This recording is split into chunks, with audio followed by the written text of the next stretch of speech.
Hey everyone, just want to quickly announce up top that I have a new Patreon page at patreon.com/livedtotell. For $2 a month, you get ad-free episodes and access to a private community. For $4 a month, you get all of that plus extended video of my guests and a newsletter. Everyone loves a newsletter. And for $6 a month, you get all of that plus a bonus episode. A whole extra episode just for $6 a month. Please subscribe. Thanks.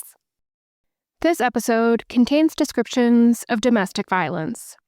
If you or someone you know needs help, you can call the National Domestic Violence Hotline at 800-799-SAFE or 800-799-7233 or visit thehotline.org.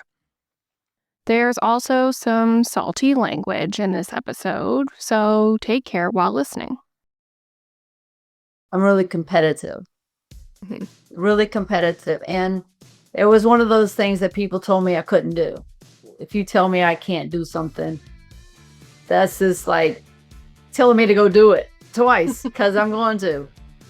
Christy Martin grew up in a very small town, Mullins, West Virginia, in a coal mining family. Her dad was a miner, her uncles were miners, and her brother was a miner. Christy was studying to be a teacher in college, but when she entered and won a Tough Man boxing competition in 1987, she was hooked. She fought when she could in her area, and in 1990, a promoter wanted her to work with a trainer in Tennessee. I thought, what the heck? I'm about to graduate from college. I'll go down there and cut up for 6 months and come back and get a job and start life. It was really just, I'm going to just have fun and relax before I have to start my life, before I have to be a grown-up. Yeah. I don't know if boxing is my idea of relaxing, but...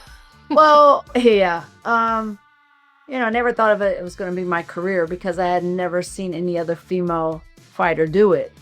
And, I walk into the gym and it was clear that he did not want to train a female fighter. The trainer, Jim Martin, was against women in boxing, but saw Christy's raw talent and agreed to train her. Christy moved to Bristol, Tennessee, and she didn't know anyone but Jim.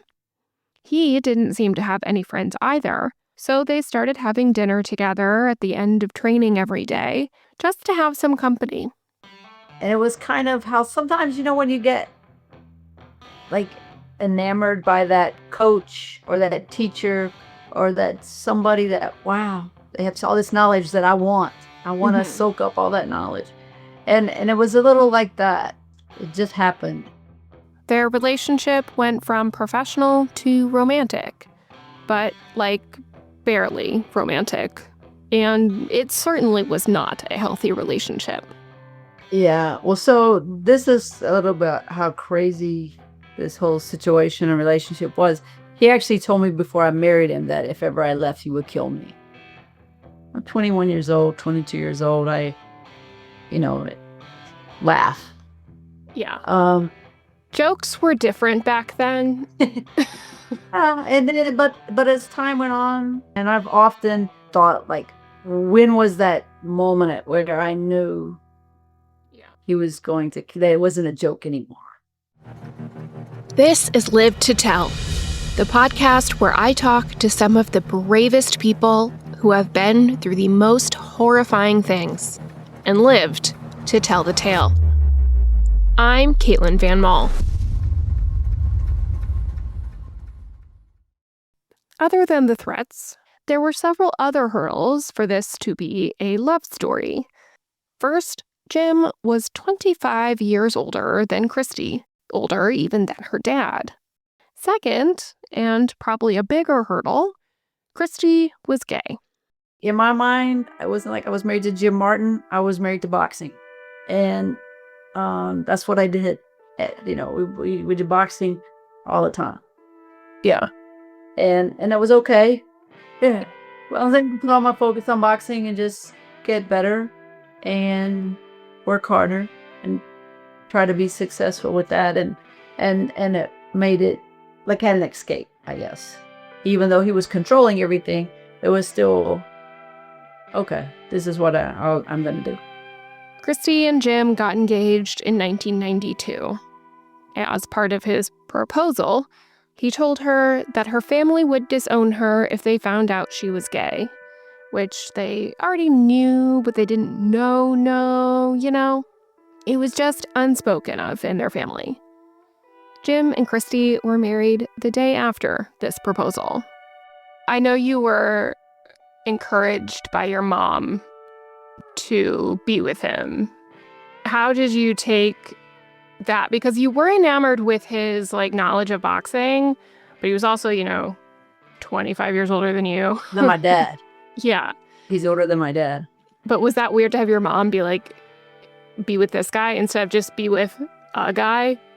Well, I think it would have been any guy. It just happened to be Jim at that time. And so she pushed for it to be Jim. Mm-hmm. And it could have been any male, I think. But Jim also, he was such a narcissist. And he played my mother. They played each other. Mm. They would join forces to work against me. And it worked for both of them. Did not work so well for me, but it worked for both of them. Was that tough to have your mom kind of conspire against you like that?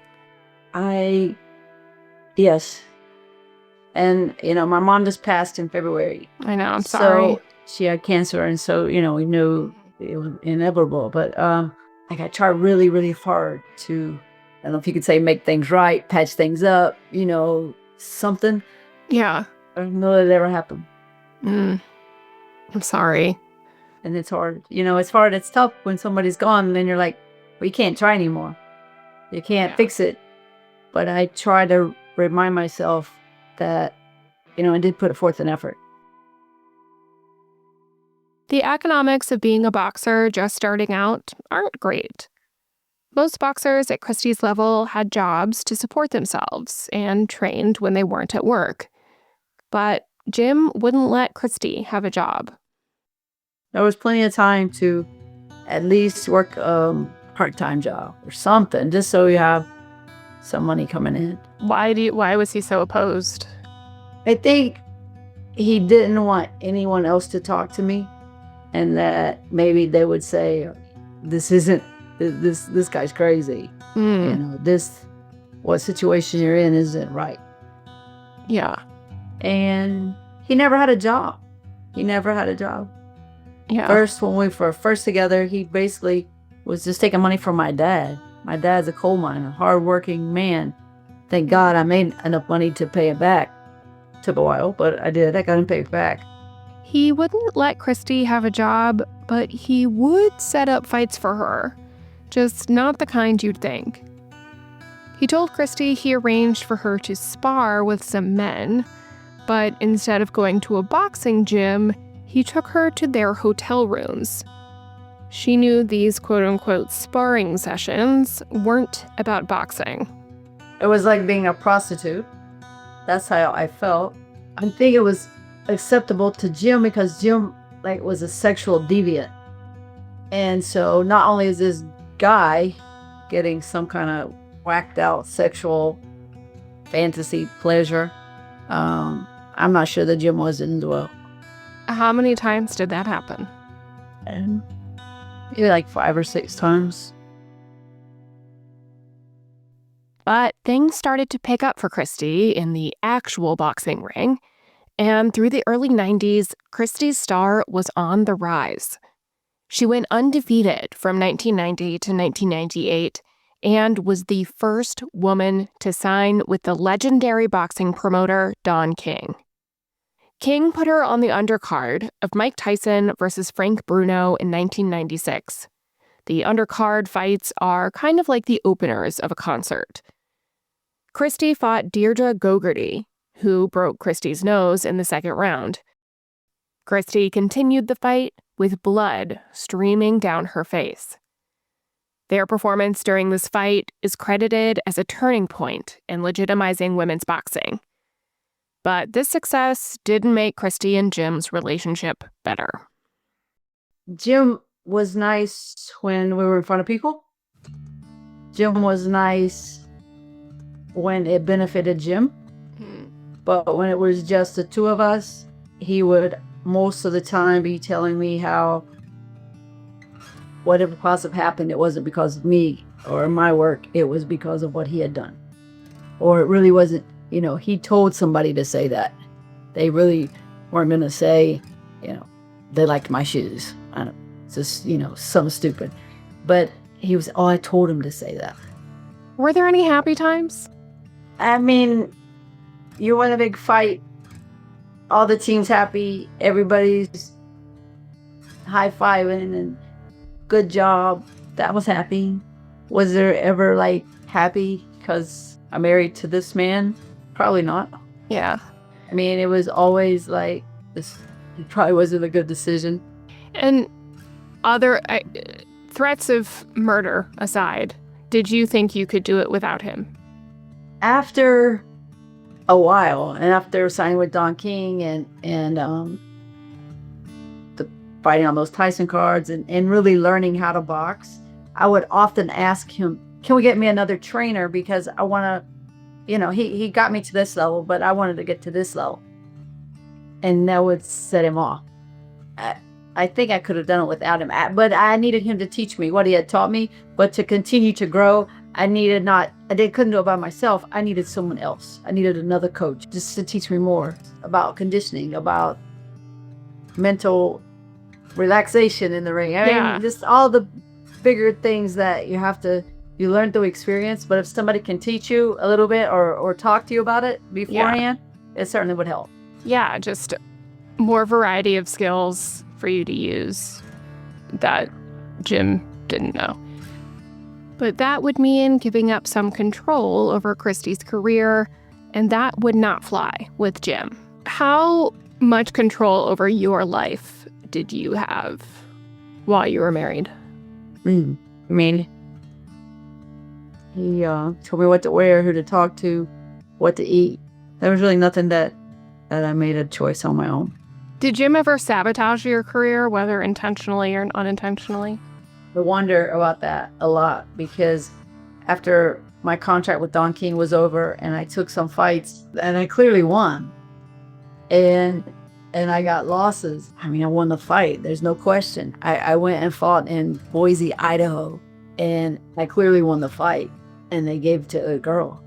And one of the judges, it was a 10-round fight, and one of the judges had 7 rounds even. You can't have 7 rounds even. You're not even supposed to have an even round, but you do sometimes.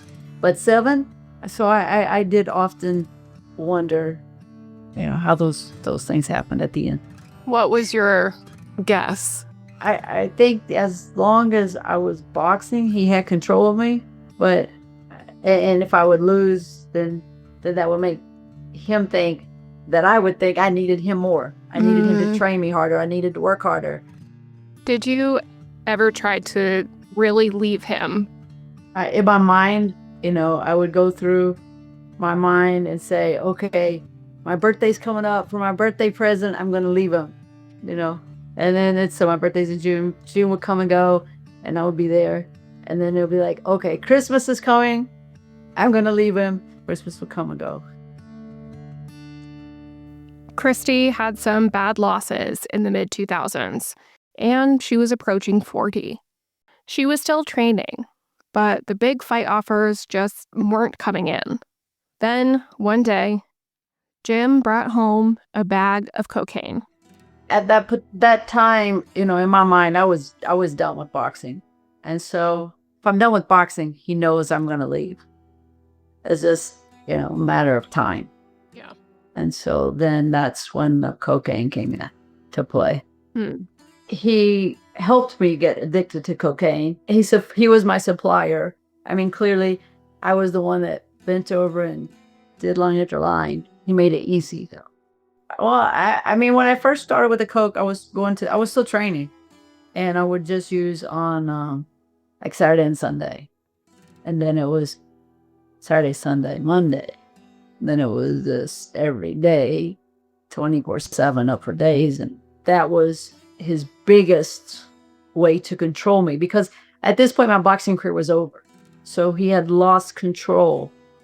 Now he needed to introduce something else in some other way to get control and keep control. And he did that through the cocaine.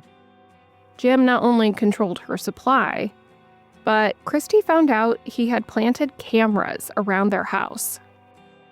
Did the surveillance stuff start as he felt he was losing control because your boxing career was declining? Or was that kind of an always thing?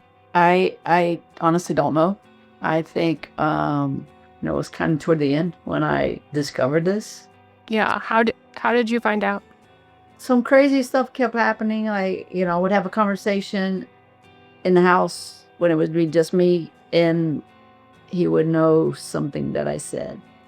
And then sometimes, maybe some conversation I would have, or I'd talk to somebody on the phone, and then he would make reference to it. There were too many things happening that made me, whoa, something's not right. Then I found the camera, and I was like, you gotta be shitting me. I can't believe this.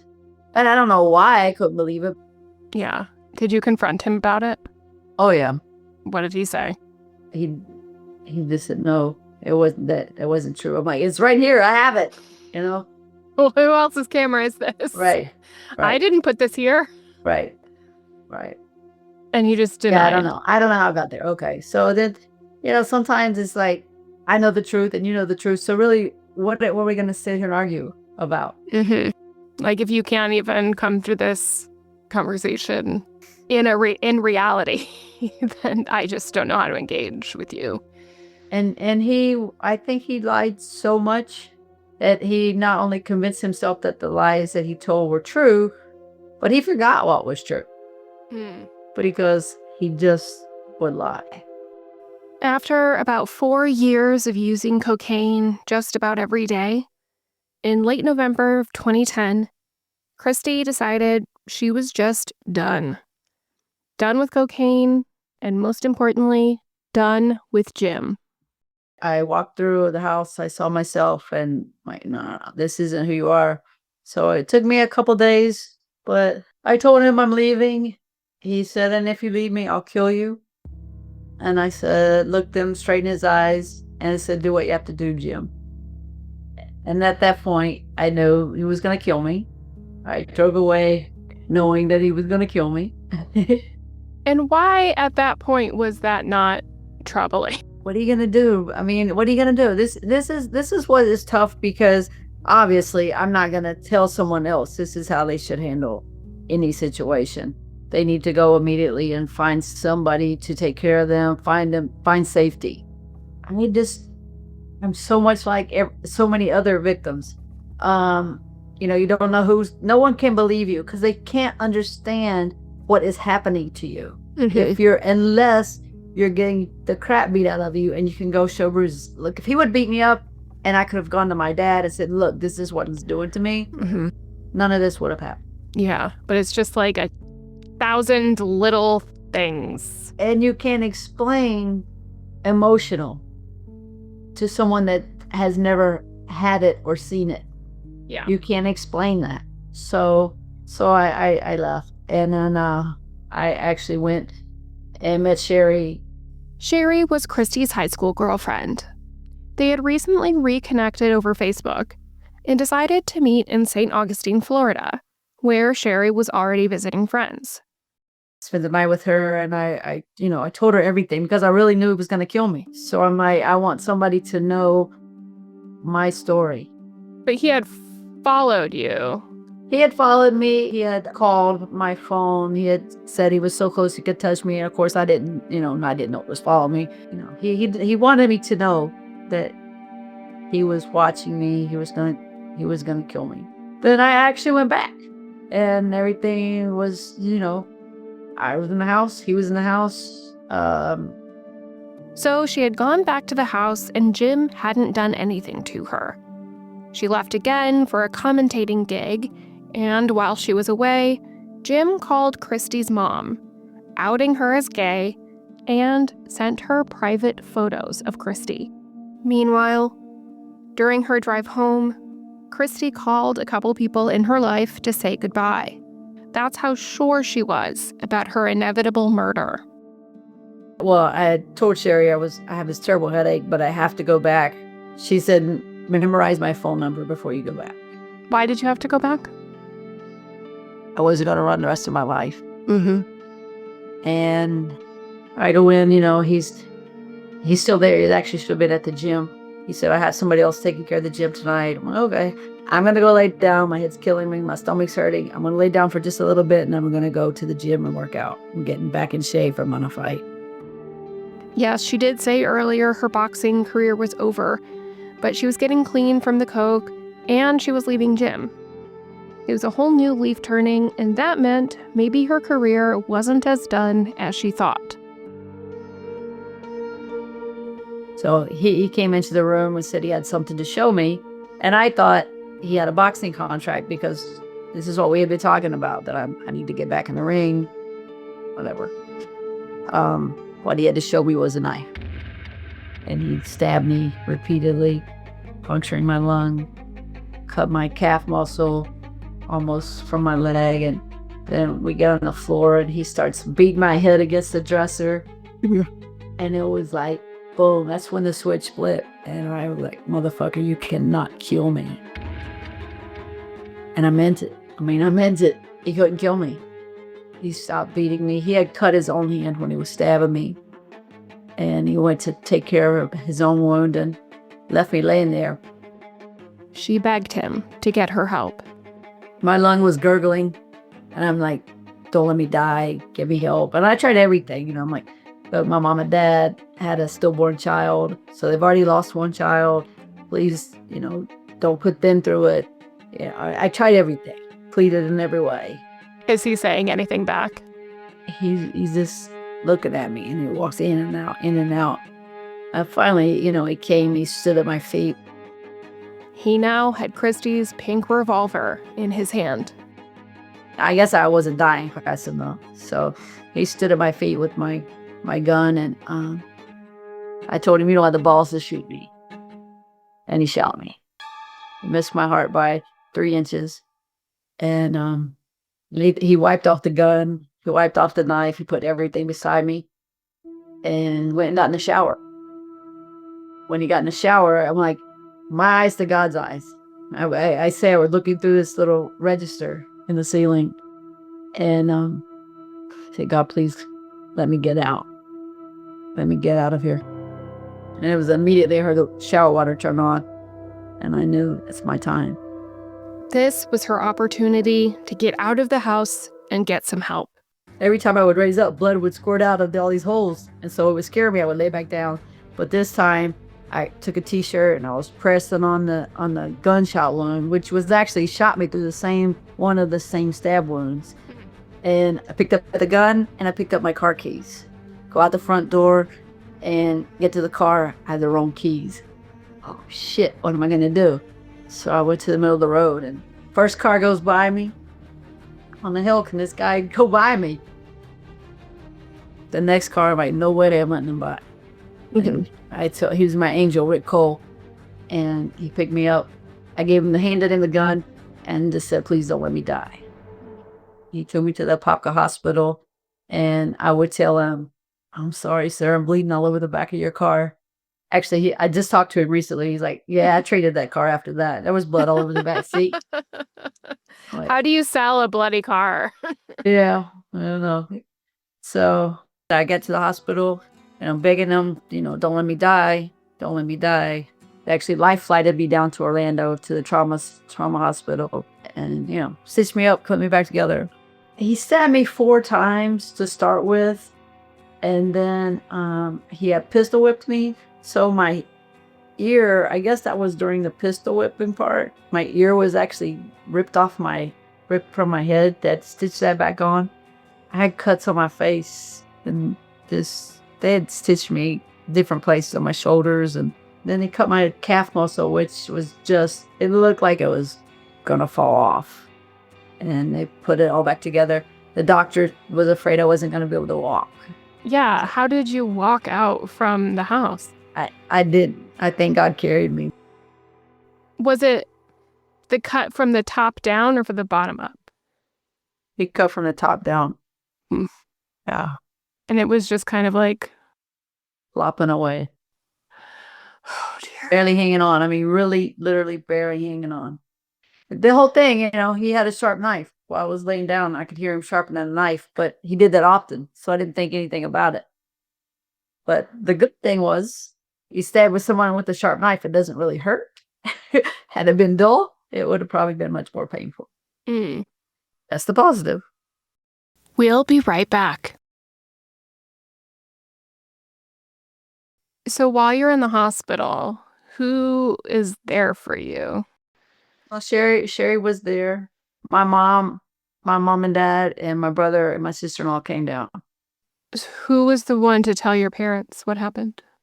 I called there from the hospital, but I don't know if I called before some people, like I guess ESPN and ABC News. I mean, it went out pretty fast. Oh, wow. Yeah. I know some of my friends were like, oh shit, people were trying to call me. Of course, the police had my phone. They were seeing it on national news. A huge part of the news about your attack was she left him for another woman, and something you had been hiding your whole life was now out there. How did that feel? Well, it didn't have to, I didn't have to like creep out, So, I didn't have to tell people gradually, one-on-one. Everybody knows, so that was a positive. That's less work for you. Yeah, absolutely.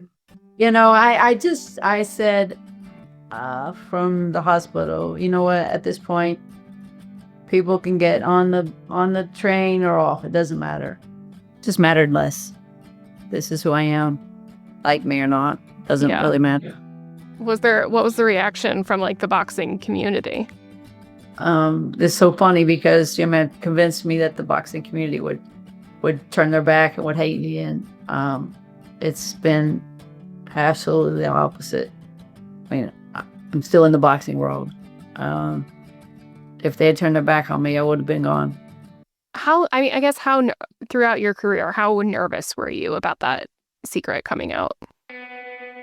I would tell him often that, he wanted me to say really negative, nasty things to opponents that were gay. I would tell him somebody's going to come from my past. And this isn't smart. This isn't a smart approach. But he would insist that I say pretty nasty things. And if I didn't, then, what people don't understand, they could be pissed off that I said these things, but you choose your battles. Do I want to just say this, battle with this person for a minute, or do I want to go back and have to listen to him beat me down, beat me down, beat me down?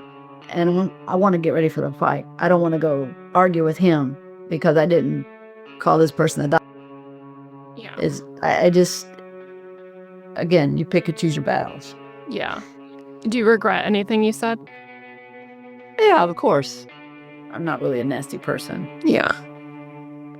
I love shit talk, though. I mean, I love the whole press conference banter back and forth. But, someone's sexuality is really off limits. Some things you don't talk about. After a 6-day search, Jim Martin was found in a neighbor's shed and arrested. When did you find out that he was arrested? I was in the hospital and saw it on the news, I think. I don't remember if the police came and told us or if we saw it on the news. I don't remember. Too much information is being shared with you via the news. Yeah. Instead of from an officer of some kind. Yeah. And he could have. I just don't remember. Before you knew he was caught, were you afraid at all that he would try to hurt you? So they had me in a lockdown unit at the hospital where no one could get to me. So yeah, that made me feel comfortable. But I felt also that he might try something. You just could never tell. While she was in the hospital, Christy found out her home was being foreclosed on. This was shocking to her because, to her knowledge, the house was paid off. He basically scammed or schemed, I don't know which we should say, one of my friends that worked at the bank. And mortgaged a house that was paid for. I always would say to him, look, I can work at Walmart and pay my utilities. My house is paid for. Mm-hmm. I don't have to worry. But it didn't work out like that. Well, the good thing is my dad got here and they got everything, all my stuff out. Did you ever ask to see any of like the financial stuff at all? Well, the crazy thing was, like, I did most of the financial stuff, but he was doing backdoor deals with everybody until the end when cocaine was crazy. I mean, all I was doing was coke 24/7. I didn't, there would be tens of thousands of dollars go places and I didn't see it. But I think part of that was like backdoor stuff, was money he was getting that I didn't know anything about. What? Like what? Like, I think, I made X amount of dollars for my fights, and then he got a side deal from, whoever was the promoter at the time. I would go to different places to make appearances, and I would get X and he would get Y, and I never knew about Y. And I argued with him all the time about, investing the money at that particular time. Buying houses, anytime is good to buy real estate, but at that time stuff was cheap, and it was always, he would go buy a new car, new motorcycle, a new Rolex. Did you guys ever work out, I mean, I'm assuming not, but like work out an arrangement of like, if my purse is this much, then you get this much, or was it just all what's mine is yours? So I tried that. I tried that, and his thing was, okay, fine, I'll take my 30%, and then I'll still have half of what you have because I'm your husband. I'm like, okay, so that's not gonna work. But you I mean, don't get that. I tried. I really, really tried. I made poor decisions because I gave in to the fights, and I should have just stood my ground, but I didn't. So, this is where I am today. And it's also like you spend all this mental energy on training that your life can't be 100% fights.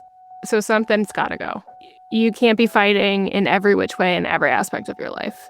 You get to the point of, you pick and choose your battles. But I should have stood my ground, but I didn't. Christy was in the hospital for over a week. When she left the hospital, where do you think she went first? Somewhere to rest? Of course not. She went to the gym. Why were you so eager to go to the boxing gym right after you got out of the hospital? I would go to bed. Because I that's just where I felt the safest. Mm. That's where I wanted to be. That's where I wanted to show people that, no, he did not kill me. He did not win this fight. And I'm going to win this fight. So I went back to the gym. I still had, I don't even know, hundreds of stitches in my leg. And the bullet was still in my back. Well, because it went in my chest, and then I was laying on the floor, so it didn't go all the way through me, but you could feel it, like, right there. Yeah. Under my skin. So you went back to the boxing gym. When did you become determined to fight again? Oh, from the hospital. I called Miguel Diaz and asked him if he would train me. And he said, of course. Christy agreed to a fight against Dakota Stone for March 12th, 2011, just 3 months after the attack. To me, this sounds just like absolutely unfathomable. If not only for your shot, your lung collapsed, but to have your calf almost sliced off. How reasonable was it actually to be back in a professional fight in 3 months? It probably wasn't very reasonable. When I went back to the gym and started to spar, my rib got broken in sparring. Yeah. And I'm pretty certain that rib was broken from the gunshot. And then when I got hit in it, it just like broke completely. Was anyone saying this is too soon? Well, no, because I'm around boxing people that are like, oh, we can make a lot of money off you getting right back in the ring. Her broken or re-broken rib didn't allow her to fight in March. It healed, and then I fought in June. So it was still pretty quick, like 6 months. after being shot. Yeah. I fought, and then I broke my hand in that fight pretty severely. There were 50 seconds to go in the last round to give Christy her 50th win. She had dropped Dakota Stone in the 4th round, so she knew she was winning. But she landed a punch that broke her hand, and the referee saw her briefly turn away. He stopped the fight, which meant Christy lost. Oh, when my hand was broken, that was ridiculous. I mean, I told the doctor afterwards, this is crazy. He said, yeah, but Christy, you spoke at a ringside physician conference like a couple years ago, and you said we as ringside physicians have to protect fighters from themselves. I said, yes, motherfucker, but I wasn't talking about me. I mean, come on, man. I'm 50 seconds from getting my 50th win. I just got shot and stabbed, and you want to start this fight because I have a broken hand? Yeah. Ridiculous. All I had to do was finish on my feet. There's 50 more seconds. Christy had to have surgery on her hand. But when they put me to sleep to fix my hand, I had a stroke. Right. So it was like, geez. I said, God, I know you've only put on us so much as we can take, but you think I'm a lot stronger than I am. That's my mom always said, it builds character. Just be like, I'm all set. I'm good on character. Yeah. What do you think caused the stroke? Was it the cocaine, just like wear and tear from boxing, like being hit? You know, boxing blames the hospital blames boxing. Was it stress? Was it cocaine? Was it punches behind the head? You know, was it God just telling me, Christy's enough? I don't know. Sherry was still in Christy's life and helped her get back on her feet after this setback. How important was it for you to have Sherry help you? So before the stroke, we had decided we were splitting. Then I had the stroke, and she stayed and took care of me. So we continued to try, but it just wasn't going to work. Yeah. You know? So I appreciate, probably more than she'll ever know, the fact that she stayed beside me 2 times, you know, through the shooting and stabbing. And so she stayed with me then. And then after the stroke, when we both were done, she stayed and tried to help me get back on my feet. And part of it was probably mental and emotional, but like I couldn't see. I have double vision still today. Mm-hmm. And I woke up, I couldn't walk, I couldn't talk. There was a lot of issues. And I didn't have insurance, so it wasn't like I could go have therapy. So I was just trying to do it on my own, get back up. You didn't have insurance? No. There's no like boxer's insurance? Well, yeah, it was $50,000. They fixed my hand. That's it, you know, they fixed my hand. And I had the stroke during surgery. So the good thing was the hospital got a little nervous, I think.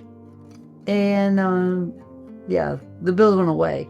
But yeah, insurance not covering like mental health services. No. Yeah. No.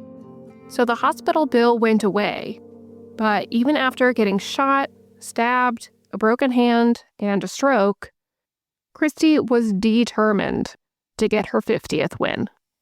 The doctor told me, do not get hit in the head again. But I was set in my mind that I want to get 50 wins. I want to get a win without Jim Martin because that's important to me. And I'm going to pick this person that I already beat and that I know can't really fight. And I'm going to beat her. So I'll get my 50 wins. Bad decision. Bad decision. I didn't train. You know, you shouldn't fight after having a stroke.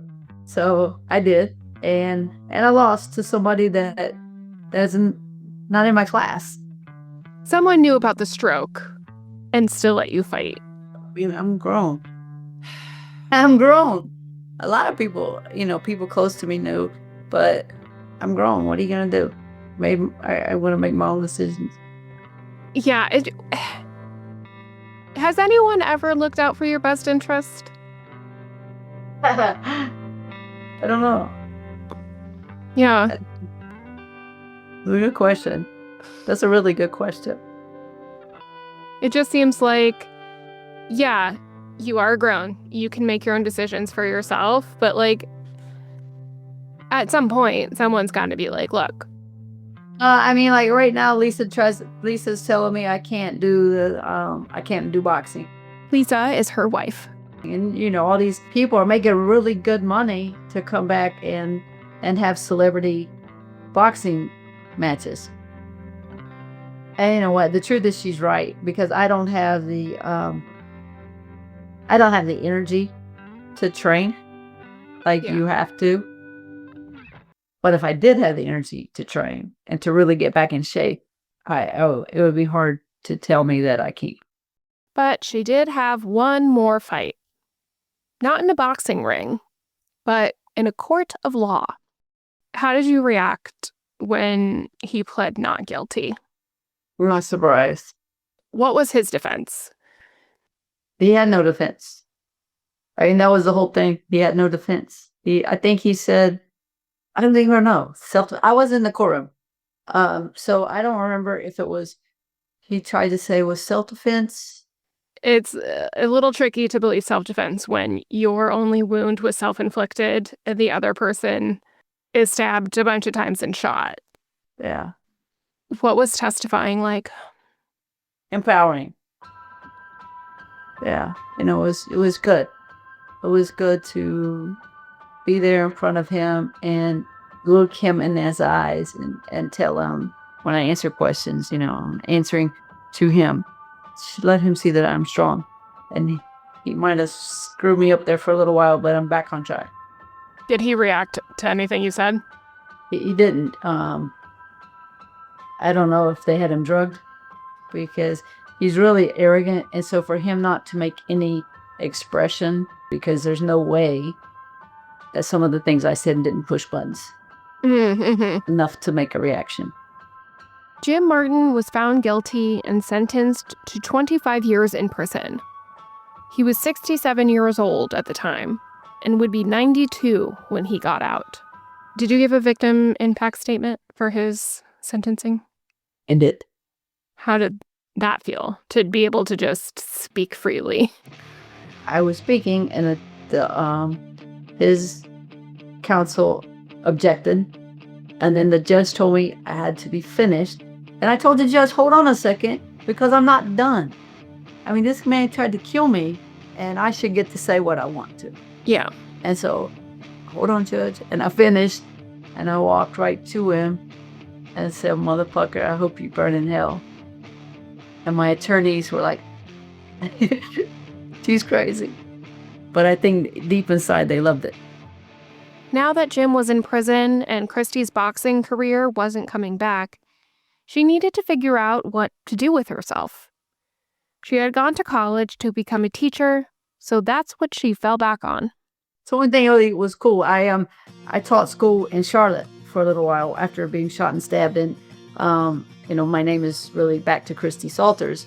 So I go into school and no one knows Christy Martin. They just know Christy Salters. And I made relationships with people.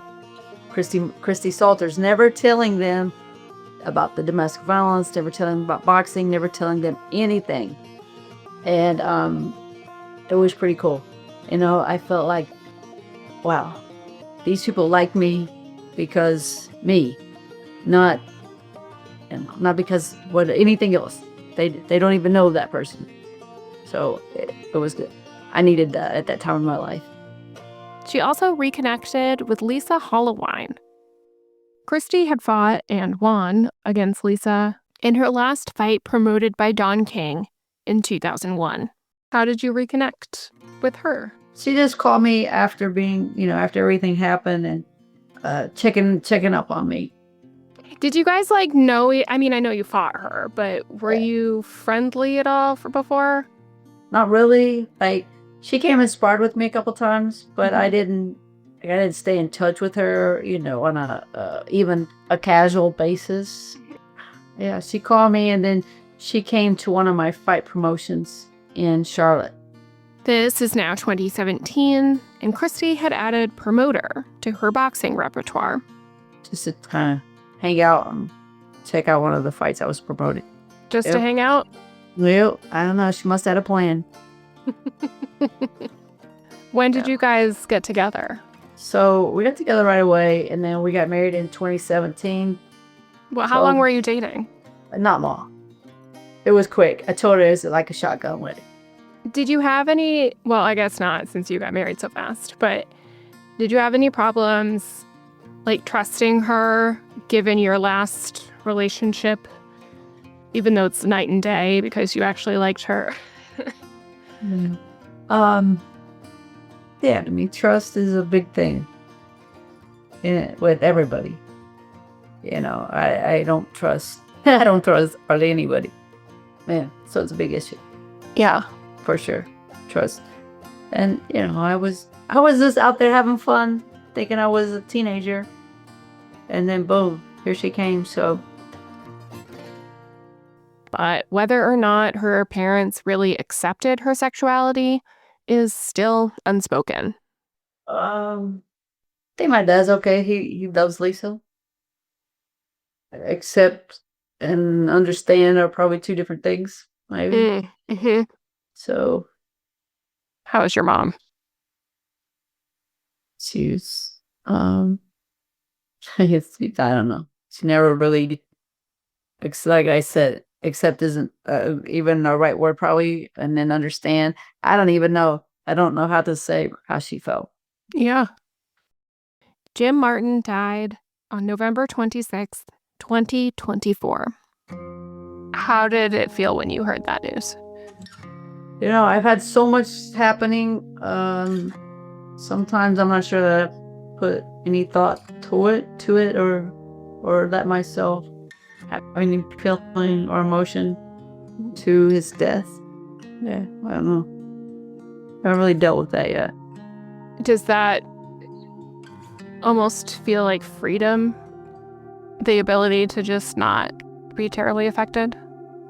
Or are you just kicking the can down the road? I don't know. I don't know that that I'll ever feel free from his ties. How do you still feel those today? I still hear his voice sometimes with, you know, bringing negative stuff. Like when stuff is good, I sometimes hear his negative take on things or something negative. Yeah, but you know, that's just one of the things I have to deal with. Still trying to defeat him. Like he's become the self-critical part of you. Probably. In 2021, Netflix released a documentary about Christy called Untold: Deal with the Devil. Yeah, a lot of the messages, a lot of support from it, that it was helping other people, giving them inspiration, giving them knowledge about domestic violence and how to get out and to get away. Not let the same things happen to them. And then also parents dealing with their children's sexuality. I had a lot of parents contact me about their children. And that made me feel really good. Good. Christy also has a biopic coming out Friday, November 7th. That's this Friday, if you are listening to this the week this episode is released. I mean, to be the movie and Sydney Sweeney playing me is really cool. Yeah. Really, I told her, you know, she's going to be connected to me for life because we're going to make a difference for a long time. Yeah. People are going to be surprised about Sydney Sweeney's performance. She got down and dirty and became me. Today, Christy is a public speaker, and she and her wife, Lisa, are still in the boxing world. Just if anybody, you know, like trying to book speakers, and we're all out there, ChristyMartin.net. We're having fun. We both love boxing. We just bought a land for a training center here in Central Florida, which we're going to do real boxing, but we're also going to do punching for Parkinson's. When I was in North Carolina, the domestic violence shelters, they would at least bring the kids that were in the shelter to the boxing gym, which I felt like was positive for the kids. Yeah. And then sometimes the mothers that were in the shelters would come and bang the bags. And boxing is a good outlet. And I tell everybody that boxing is not going to teach you how to fight. And that's not what using boxing for domestic violence struggle is. what it does is it helps you self-confidence. Mm-hmm. And confidence is what we need. So through boxing, any physical exercise, I think, but boxing is my sport. So I think it just builds your self-confidence. It builds your self-esteem, and now you believe in yourself.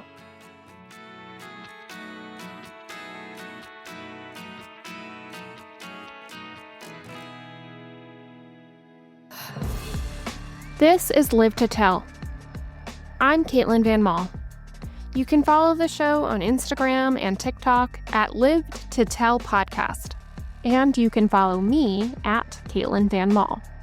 Please rate, review, and subscribe to the show. It really helps. You can also join me over on Patreon, where we have a community chat, extended videos, and bonus episodes. That's patreon.com/livedtotell. I'll see you in 2 weeks.